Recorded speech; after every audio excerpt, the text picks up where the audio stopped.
उनजो बुनियादी सबब इहो हूंदो आहे त माण्हू माण्हुनि सां जुड़ियल हुजे, हिक ॿिए सां जुड़ियल हुजे, हिक ॿिए सां हाल अहिवाल वंडे सघे, कचहरी करे सघे त इलाइक़े में छा थो थिए, समाज में छा पियो थिए, मुल्क में छा पियो थिए, खिते में छा पियो थिए, उन सॼे मामलनि ते ॻाल्हाए सघिजे।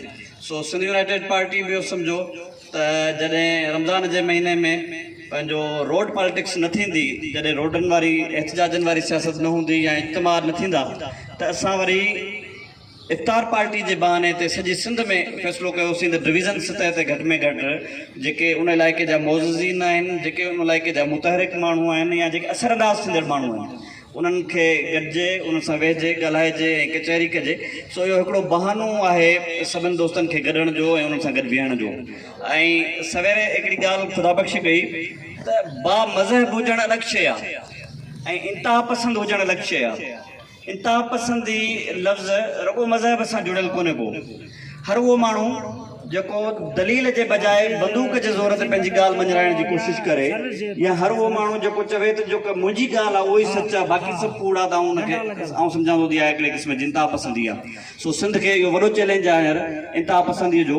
ऐं बाक़ी इहा ॻाल्हि ठीकु आहे, पंहिंजो जेका ॻाल्हि करे वियो दोस्त, त ॿियनि पासनि ते असां लाइ तासुर ऐं तसवर ॾिनो वेंदो आहे त भई असां को जेको आहे सो मज़हब दुश्मन आहियूं या इस्लाम दुश्मन आहियूं।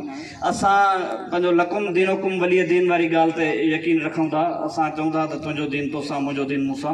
ऐं बाक़ी सिंध में हींअर उन मज़हबी मामले खां वॾो मामिलो जेको आहे सिंध जो वॾो चैलेंज आहे, उहो धारी आबादकारी जो सुवालु आहे ऐं वसीलनि जी मालिकी जो सुवालु आहे।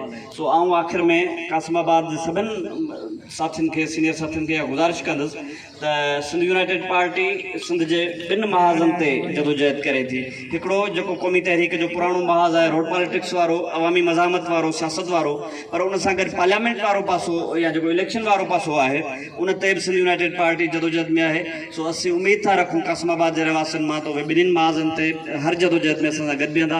ऐं वरी बि तव्हां सभिनि सॼणनि जो शुक्रगुज़ार आहियां, तव्हां असांजी दावत में आहियो, तव्हांजी महिरबानी। जी